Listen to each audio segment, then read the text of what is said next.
আসসালামু আলাইকুম। অষ্টম শ্রেণীর সুপ্রিয় শিক্ষার্থীরা, engineering university girls school and কলেজের পক্ষ থেকে অনলাইন ক্লাসে জানাচ্ছি স্বাগতম। আজ আমি উপস্থিত হয়েছি তোমাদের বাংলা দ্বিতীয় পত্র সিলেবাসে অন্তর্ভুক্ত বানান বিষয়টি নিয়ে আলোচনা করতে। এর আগে আমি বানান নিয়ে আরেকটি ক্লাস নিয়েছি, আজ দ্বিতীয় পর্ব বিষয়ক ক্লাস। বানান যে কোনো ভাষার জন্য গুরুত্বপূর্ণ একটি বিষয়। শুদ্ধ বানানে লেখা আমাদের সাধারণ জীবনযাপনের জন্য খুবই প্রয়োজনীয়। শুধুমাত্র পরীক্ষায় লিখব তাই প্রস্তুতি নেব বানান নিয়ে তা নয়, সব সময় কাজে লাগবে এমন একটি বিষয় হচ্ছে বানান। শুদ্ধ বানান চর্চা এই ইঙ্গিত করে যে তুমি তোমার ভাষা সম্পর্কে একটি সঠিক জ্ঞান রাখো। গত ক্লাসে আমি বানানের দুটো নিয়ম পড়েছি, একটি হচ্ছে রস্বই দীর্ঘই, হ্রস্ব ও দীর্ঘ এর ব্যবহার এবং আরেকটি হচ্ছে ও এর ব্যবহার। আজ আমরা আরও দুটো বিষয় জানব। প্রথমটি হচ্ছে বানানে বিসর্গ এর ব্যবহার। প্রথম নিয়মটি হচ্ছে পদান্তে বিসর্গ থাকবে না। পদান্ত মানে পদের শেষে। কোনো পদ লিখলে তার শেষে আগে মাঝে মাঝে কিছু শব্দে কী করা হতো, বিসর্গ ব্যবহার করা হতো। কিন্তু এখন বাংলা একাডেমি কর্তৃক এই নিয়মটি করা হয়েছে যে পদের শেষের বিসর্গ বর্জিত হবে। কিছু শব্দের উদাহরণ আমি এখানে দিয়েছি, মূলত, প্রধানত, ক্রমশ ইত্যাদি। এই শব্দগুলোতে পূর্বে বিসর্গ ব্যবহার করা হতো, বর্তমানে কিন্তু এই বিসর্গ বাদ দেওয়া হয়েছে। তাই এটি হচ্ছে বিসর্গ বিষয়ক প্রথম নিয়ম। দ্বিতীয় নিয়মটি হচ্ছে পদের মাঝখানে বিসর্গ থাকবে, অর্থাৎ বিসর্গ থাকবে না যেখানে, সেটি বলা হচ্ছে প্রথম নিয়মে। এবং দ্বিতীয় নিয়মে বলা হয়েছে যে যদি পদের মাঝখানে বিসর্গ থাকে তাহলে সেটি বজায় থাকবে বা বহাল থাকবে। যেমন দুঃখ, নিঃশব্দ, দুঃসহ এই শব্দগুলোর মাঝখানে আমরা এখনও বিসর্গ ব্যবহার করি এবং বিসর্গ ব্যবহার করাও শুদ্ধ। এটি হচ্ছে দ্বিতীয় নিয়ম এবং এটির ব্যতিক্রম হচ্ছে তৃতীয় নিয়মটি। তৃতীয় নিয়মটি হচ্ছে যদি অভিধান সিদ্ধ হয় তাহলে পদ মধ্যস্থ বিসর্গ বর্জনীয়। অভিধান সিদ্ধ মানে কি?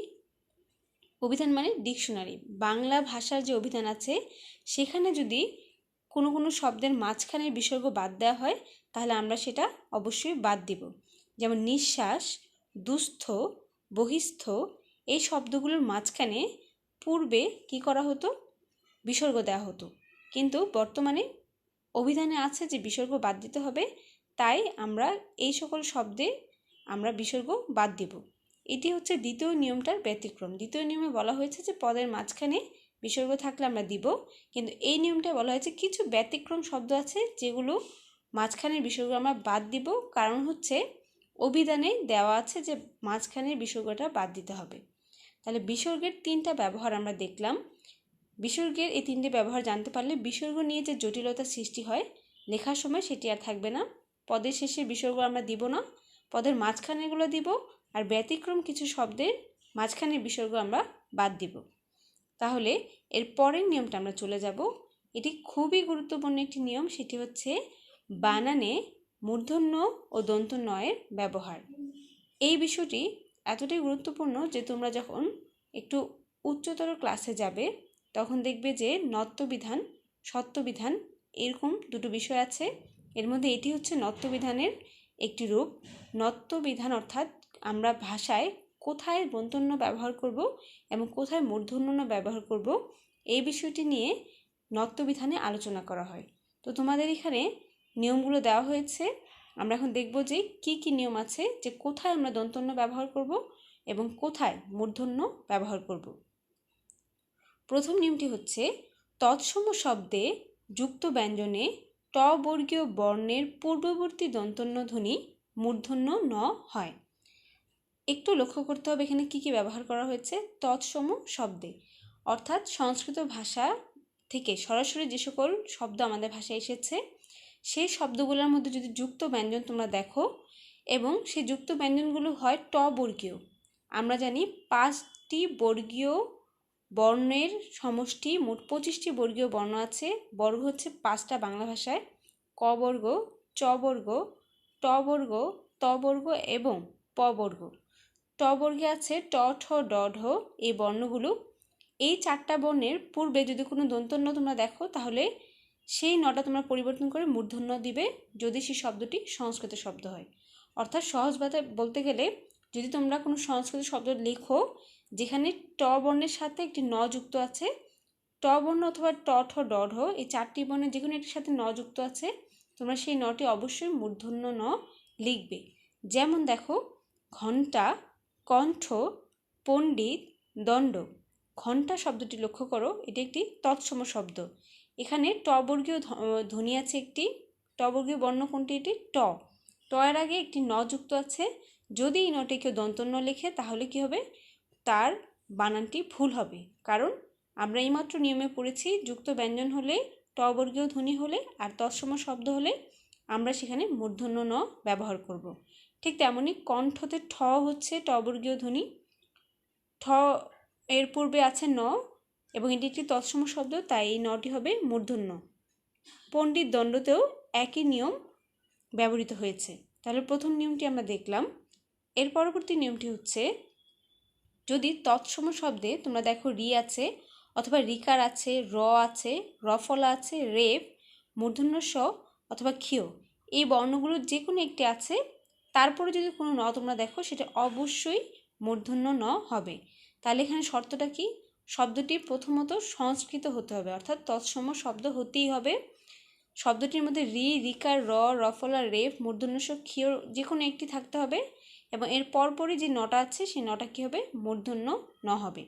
যেমন ঋণ, তৃণ, ক্ষণ, বিশেষণ শব্দগুলো তোমরা লক্ষ্য করো, এই যে নিয়মটির সবগুলোর মধ্যে এই নিয়মটি ব্যবহৃত হয়েছে। রি এর পরে ন আসছে, রিকারের পরে ন আসছে, ক্ষিয়র পরে ন, মূর্ধন্য স এর পরে ন। এই যে বিভিন্ন ন ব্যবহৃত হয়েছে বিভিন্ন শব্দে, সবগুলোতে মূর্ধন্য হয়েছে, তৃতীয় নিয়মটি অনুসরণ করে। তাহলে আমরা দুটো নিয়ম দেখলাম। এর পরবর্তী নিয়মটি হচ্ছে, একই শব্দের মধ্যে তোমরা একটু লক্ষ্য করো এই নিয়মটি পূর্বের নিয়মকে অনুসরণ করে এসেছে। পূর্বের নিয়মের সাথে একটু যোগ হয়ে এই নিয়মটি গঠিত হয়েছে। আমরা আগের নিয়মে কি পড়েছিলাম? যে রি, রিকার, র, রফলা, রেফ, মূর্ধন্য স, ক্ষিয় যদি এগুলো থাকে তাহলে পরের নটি হবে মূর্ধন্য।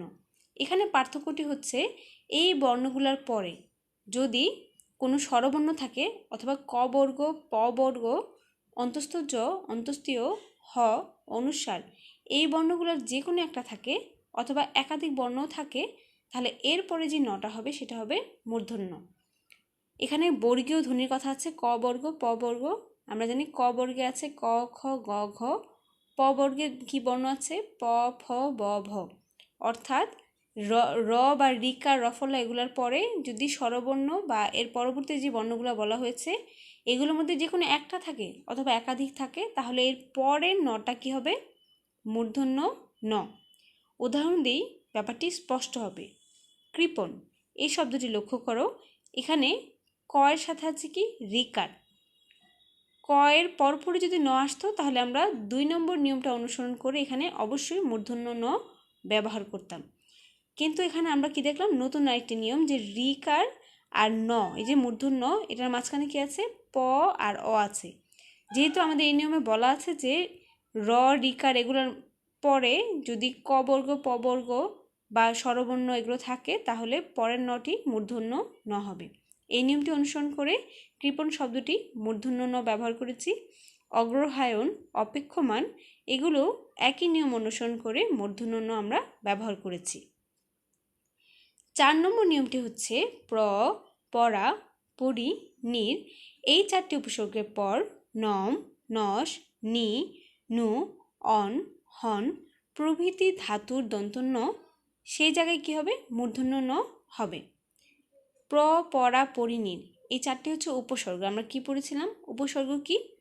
উপসর্গ হচ্ছে যে কোনো শব্দের পূর্বে যখন বর্ণ বা বর্ণ সমষ্টি যোগ হয়ে শব্দটির অর্থের পরিবর্তন ঘটায় তখন তাকে বলি আমরা উপসর্গ। তো যদি আমরা কোনো শব্দের শুরুতেই 4টা উপসর্গ দেখি এবং এর পরপরই যে শব্দগুলো দেখব সেগুলো যদি নম, নস, নি, নু, অন, হন এই ধাতুগুলো থেকে তৈরি হয় তাহলে সেই নটি অবশ্যই মূর্ধন্য ন হবে। যেমন প্র দিয়ে একটি লিখেছে দেখো, প্রনাম, প্রণীত। প্রয়ের পরে কি হচ্ছে? নম ধাতু থেকে হয়েছে নাম। যেহেতু প্র একটি উপসর্গ আছে এবং এর পরপর নম ধাতুটি এসেছে, তাই নমের যে দন্তন্য ছিল সেটা পরিবর্তন হয়ে আমাদের এই নিয়ম অনুসরণ করে হয়েছে মূর্ধন্য ন। আবার পরা, এখানে লক্ষ্য করো পরা উপসর্গের পরে পরায়ণ মূর্ধন্য ন ব্যবহৃত হয়েছে। এটা অন উপসর্গযুক্ত, অন ধাতুযুক্ত হয়েছে। যেহেতু আগে পরা উপসর্গ আছে এবং পরে অন ধাতু যুক্ত হয়েছে, তাই এই নটি হয়ে গিয়েছে মূর্ধন্য। ঠিক সেভাবেই পরান্ন এই শব্দটিতেও মূর্ধন্য ন হয়ে গিয়েছে। আরেকটি উদাহরণ দেখো, পরি উপসর্গ দিয়ে পরিনাম, পরিণতি। আমরা যখন নাম শব্দটি লিখি তখন কিন্তু কি করি, দন্তন্য দিয়ে লিখি, কিন্তু পরিণামের সময় আমরা কি করলাম, মূর্ধন্য ন ব্যবহার করলাম, কারণ 4 নম্বর নিয়মে এটি বলা আছে এবং এই নিয়মটি অনুসরণ করেই এখানে মূর্ধন্য ন ব্যবহৃত হয়েছে। 5 নম্বর নিয়মটি হচ্ছে যুক্ত ব্যঞ্জন গঠনে ট বর্গের পূর্বে দন্তন্য হয়। এখন দেখো 1 থেকে 4 এই যে আমরা নিয়মগুলো পড়লাম, এগুলোতে আমরা জেনেছি কোথায় কোথায় মূর্ধন্য ন হয়। এখন আমরা 5 নম্বর থেকে দেখব যে আসলে কোথায় কোথায় দন্তন্য আমরা ব্যবহার করব।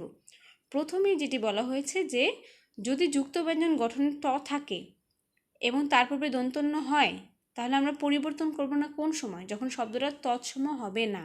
অর্থাৎ 1 নম্বর নিয়মের একদম বিপরীত নিয়ম হচ্ছে এটা, যে ট বর্গীয় ধ্বনি যদি হয়ও, যুক্ত ব্যঞ্জন যদি হয়, ন যদি থাকে, তারপরও আমরা মূর্ধন্য ন ব্যবহার করব না। কখন? যখন শব্দটি সংস্কৃত হবে না, অতৎসম হবে। অর্থাৎ সংস্কৃত ছাড়া অন্য কোনো শব্দ হলে ট বর্গীয় ধ্বনি থাকলেও আমরা সেখানে দন্তন্য ব্যবহার করব। যেমন লন্ডন, ইন্টারনেট, কারেন্ট, এই শব্দগুলো কিন্তু বিদেশি শব্দ। যেহেতু এগুলো সংস্কৃত শব্দ না, তাই ট বর্গীয় বর্ণ ব্যবহারের পরও এই নগুলো আমরা কি করছি না, নগুলাতে আমরা মূর্ধন্য ন ব্যবহার করছি না। 6 নম্বর নিয়মটি হচ্ছে যুক্ত ব্যঞ্জন গঠনে ত বর্গের পূর্বে দন্তন্য হয়। এই নিয়মটি একটু লক্ষ্য করো, কারণ এই নিয়মটি দুটো শব্দের ক্ষেত্রেই প্রযোজ্য। তৎসম হোক, অতৎসম হোক, যেই শব্দই হোক, যদি যুক্ত ব্যঞ্জনে ত বর্গীয় কোনো বর্ণ থাকে, ত, থ, দ, ধ যে কোনো একটি থাকে, তার পূর্বে যদি কখনো ন আসে, তাহলে সেই নটা আমরা সব সময় দন্তন্য ব্যবহার করব, যদিও সেই শব্দটা তৎসম হোক অথবা অতৎসম হোক। অর্থাৎ ত বর্গীয় বর্ণ দেখলেই এর সাথে যুক্ত যে নটি আমরা তার কি লিখব, তা লিখব হচ্ছে দন্তন্য ন। যেমন অনন্ত, ক্লান্ত, মন্ত্রী, সবগুলো শব্দই দেখো ত বর্গীয় বর্ণের সাথে যুক্ত আছে, কিন্তু এই নটাকে আমরা লিখেছি দন্তন্য, এই নিয়ম অনুসরণ করে। 7 নম্বর যে নিয়মটি হচ্ছে সেটি হচ্ছে, আমরা জানি শব্দ গঠনের বিভিন্ন উপায় আছে, এর মধ্যে একটি হচ্ছে সন্ধি এবং অপরটি হচ্ছে সমাস। সন্ধি অথবা সমাস যোগে যদি কোনো শব্দ গঠিত হয়, তাহলে সেই শব্দটির মধ্যে দন্তন্য ব্যবহৃত হবে। যেমন অগ্রনায়ক, দুর্নীতি, অহর্নিশ, এই শব্দগুলোর মধ্যে আমরা দেখতে পাচ্ছি দন্তন্য আমরা ব্যবহার করেছি, যদিও রফলা আছে, রেফ আছে, অহর্নিশ শব্দেও রেফ আছে, কারণ এগুলো সন্ধি ও সমাস যোগে গঠিত শব্দের উদাহরণ। 8 নম্বর নিয়মটা হচ্ছে তদ্ভব দেশি ও বিদেশি শব্দে সর্বত্র দন্তন্য হবে। এই নিয়মটি একটু লক্ষ্য করো, এটি তোমাদের জানা শুধু পরীক্ষার জন্য বা বাংলা দ্বিতীয় পত্রের জন্য গুরুত্বপূর্ণ নয়, তোমাদের সব সময় ব্যবহারের জন্য এই নিয়মটি অবশ্যই মনে রাখতে হবে। সেটি হচ্ছে, যদি তোমরা এমন কোনো শব্দ দেখো যেটি সংস্কৃত না, সংস্কৃত ছাড়া অন্য কোনো শব্দ, যেমন তদ্ভব অথবা দেশি অথবা বিদেশি, তাহলে এই ধরনের কোনো শব্দ দেখলে সেখানে তোমরা মূর্ধন্য ন ব্যবহার করবে না, সেখানে ব্যবহৃত হবে দন্ত ন।